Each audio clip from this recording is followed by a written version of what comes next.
नमस्कार, मी चेतन किर्दत आणि तुम्ही पाहताय महाटॉक। काही वेळापूर्वी मनोज जरांगे पाटील यांची जाहीर सभा ही संपलेली आहे।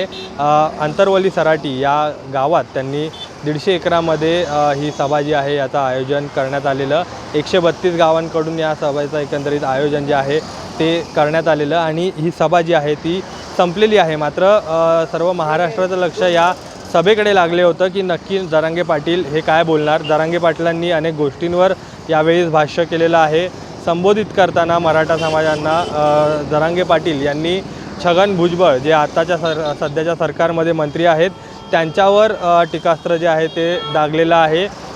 केंद्र सरकार असो किंवा राज्य सरकार असो यांनी छगन भुजबळ यांचा फायदा उचलत मराठा समाजाचं हे आंदोलन आहे किंवा ही सभा आहे ही पायदळीच मिळवण्याचं काम हे सध्या केंद्र सरकार आणि राज्य सरकारकडून सुरू असल्याचं मनोज जरांगे पाटील यांनी म्हटलेलं आहे। त्यासोबत एक महत्त्वाची गोष्ट जी आहे ती यांनी यावेळी सांगितलेली आहे ती म्हणजे 22 ऑक्टोबर रोजी सरकारने दिलेल्या 30 दिवसांचा हे अल्टिमेटम जे आहे दिवस मागणी जी आहे ही संपलेली आहे आणि पुढचे जे 10 दिवसाचे ॲडिशनल टाईम जो मनोज जरांगे पाटील यांनी दिलेला तो या 22 तारखेला संपणार आहे आणि 22 ऑक्टोबर रोजीच मराठा आरक्षणाच्या आंदोलनाची पुढची दिशा जी आहे ती ठरवण्यात येणार असल्याचं मनोज जरांगे पाटील यांनी या स्टेजवरून आज सांगितलेलं आहे। त्याचसोबत हे जे सर्व आंदोलन असेल किंवा ही सभा ज्या अशा अनेक सभा मनोज जरांगे पाटील यांच्याकडून घेण्यात येत आहेत त्या सभा पायदळीच मिळवण्यासाठी अनेक शर्तीचे प्रयत्न जे आहेत ते केले जात आहेत आणि एक महत्त्वाचं आवाहन हे मराठा समाजाला मनोज जरांगे पाटील यांनी केलेलं आहे की कुठेही विपरीत घटना घडेल असं कोणतंही कार्य मराठा समाजातल्या कुठल्याही व्यक्तींनी करू नये जेणेकरून या आंदोलनाला कुठेही गालबोट लागेल असं आवाहन जे आहे ते मनोज जरांगे पाटील यांनी आजच्या या भाषणामध्ये बोलताना केलेलं आहे। त्याचसोबत सध्या सुरू असलेल्या राजकारणावरून देखील त्यांनी भाष्य केलेलं आहे आणि 40 दिवसांचा जो अवधी आहे तो संपल्यानंतर मराठा समाज जो आहे या आंदोलनाचा उद्रेक होऊ नये याची खबरदारी देखील राज्य सरकारने घ्यावी असं आवाहन राज्य सरकारला मनोज जरांगे पाटील यांनी केलेलं आहे। मात्र आता आपल्यासोबत काही मराठा समाजातले लोक आहेत, आपण त्यांची प्रतिक्रिया घेणार आहोत की नक्की आज या सभेच्या माध्यमातून त्यांना काय समजलेलं आहे।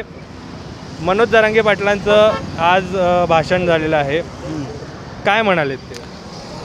त्याने एवढंच आदेश दिलेला आहे जरांगे पाटलाने की सरकारने लवकरात लवकर निर्णय द्यावा नाहीतर आमच्या उद्रेक होईल माहिती आहे का मराठा समाजाचा आणि त्याचा प्रतिसाद माहिती आहे का भरपूर मराठा समाज देऊ शकतो माहिती आहे का।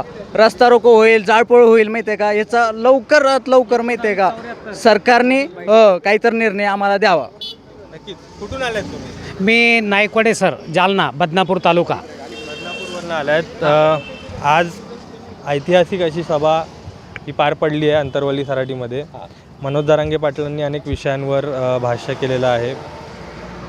काय त्यांनी संबोधन जे आहे ते यावेळी समाजाला केलेलं आहे या सभेच्या माध्यमातून? नाही, सर्वात मेन जर सांगायचं ठरलं तर मराठा समाजापैकी मनोज जरांगे पाटील हे सर्वात मेन 1000% निस्वार्थीपणे आणि न विकल्या जाणारा एक ढाण्या वाघ आहे आणि म्हणून हा पूर्ण जनसमुदाय अख्ख्या महाराष्ट्रातून कान्याकोपऱ्यातून लाखो आणि कोटीच्या संख्येने या ठिकाणी हजर राहिला।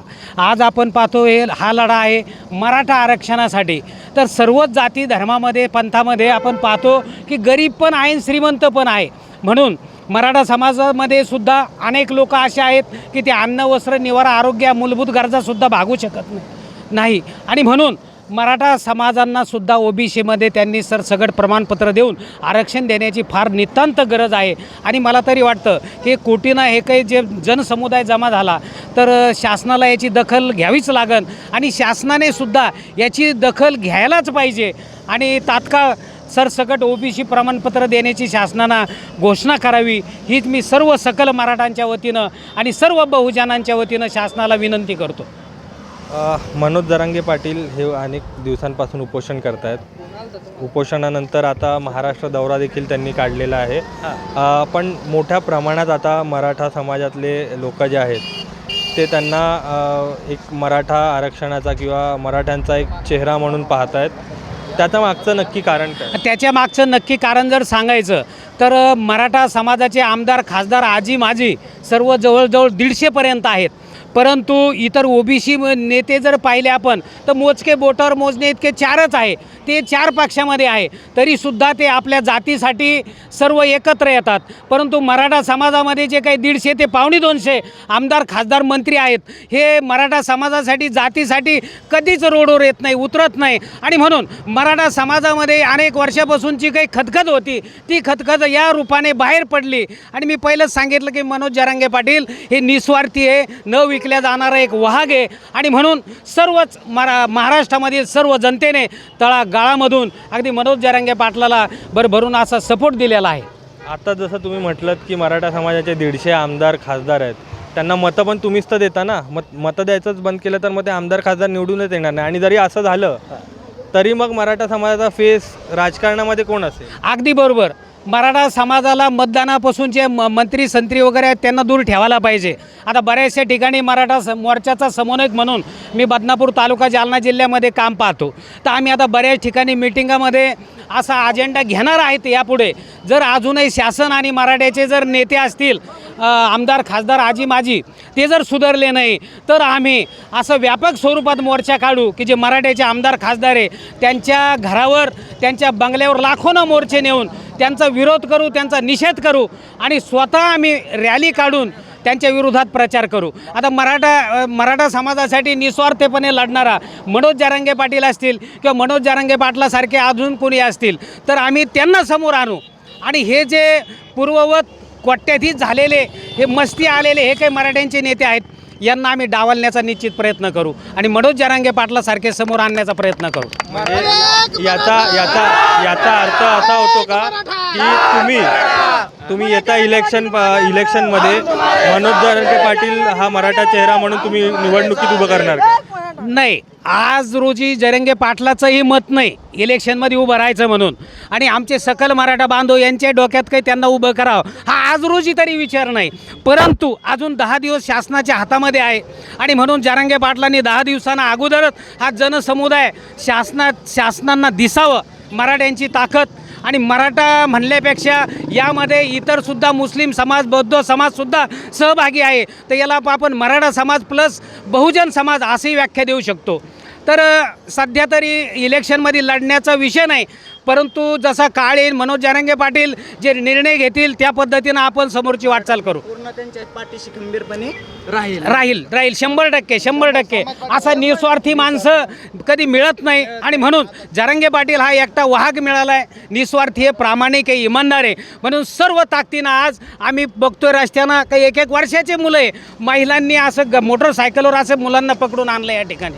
म्हणून हे कशाचं धोतक आहे, काय कारण आहे? महाराष्ट्रातून तळागाळातून जर कोटीनं लोक इथं येतात, जनता येतात, महिला येतात, लहान लेकरं येतात, प्रत्येकजण आपापल्या ठिकाणी. आपण पूर्ण महाराष्ट्रानं देशाचा विचार करा, या काही मुख्यमंत्री असन, मोदी असन, पंतप्रधान असन, यांच्या सुभेला सुद्धा एवढी पब्लिक येत नाही. हे नेते पैसे देऊन रोजंदारीचे पैसे देऊन आणतात, तरीसुद्धा पब्लिक येत नाही. या ठिकाणी पब्लिक स्वतःचं पेट्रोल डिझेल जाळून स्वतः चंदा गोळा करून चटणी भाकर आणून लोकांना पाणी वाटलं, पुरी भाजी वाटली, चटणी भाकर वाटली. म्हणजे स्वयंस्फूर्तीने स्वतःहून आणि स्वइच्छाने 2 रुपये खर्च करून प्रत्येक जनता या ठिकाणी मनोज जरांगे पाटील यांच्या पाठीशी ठामपणे उभा आहे. नक्कीच आपण जर पाहिलं तर सरळ भावना जी आहे ती त्यांनी व्यक्त केलेली आहे. भले मनोज जरांगे पाटील यांचं राजकारणात येण्याचं कोणतंही चिन्ह दिसत नसतील तरी देखील मराठा नेता आमदार असतील किंवा खासदार असतील यांना येत्या काळामध्ये उत्तर देण्याचं काम हे मराठा समाज करणार असल्याचं त्यांनी म्हटलेलं आहे. मात्र सभा सुरू होण्यापूर्वी आपण जर पाहिलं तर 5 ते 7 किलोमीटरपर्यंत गाड्यांच्या रांगा ज्या आहेत त्या लागल्याचं चित्र आपल्याला पाहायला मिळालं. अनेक लोकांना सभास्थळी जायला मिळालेलं नाही आहे. मात्र सभा संपलेली आहे आणि आता लोक आपापल्या घरी जात असल्याचं चित्र जे आहेत ते आपण पाहू शकतो. मोठ्या प्रमाणात 4 व्हीलर असतील किंवा 2 व्हीलर असतील या साधनांचा वापर करून मराठा समाजातले काही लोक या ठिकाणी आलेले. मात्र आपण जर पाहिलं तर मोठ्या प्रमाणात पदयात्रा करून आलेली लोक देखील आपण पाहिलेली आहेत. त्यासोबत टेम्पो ट्रॅव्हलर्स अशा गोष्टींचा वापर करून देखील मोठ्या प्रमाणात मराठा समाजातली लोकं जी आहेत ती या सभेसाठी या ठिकाणी हजर झाल्याचं आपण पाहिलेलं आहे. मात्र आता 22 तारखेचा अल्टिमेटम जो आहे तो मनोज जरांगे पाटील यांच्याकडून देण्यात आलेला आहे. अन्यथा या आंदोलनाचं तीव्र स्वरूप महाराष्ट्र पाहिल असं देखील आवाहन मनोज जरांगे पाटील यांनी केलेलं आहे. दरम्यान अशाच व्हिडिओ आम्ही तुमच्यापर्यंत घेऊन येत असतो. त्यासाठी आमच्या यूट्यूब चॅनलला सबस्क्राईब करा आणि फेसबुक पेजला लाईक आणि फॉलो करा. धन्यवाद.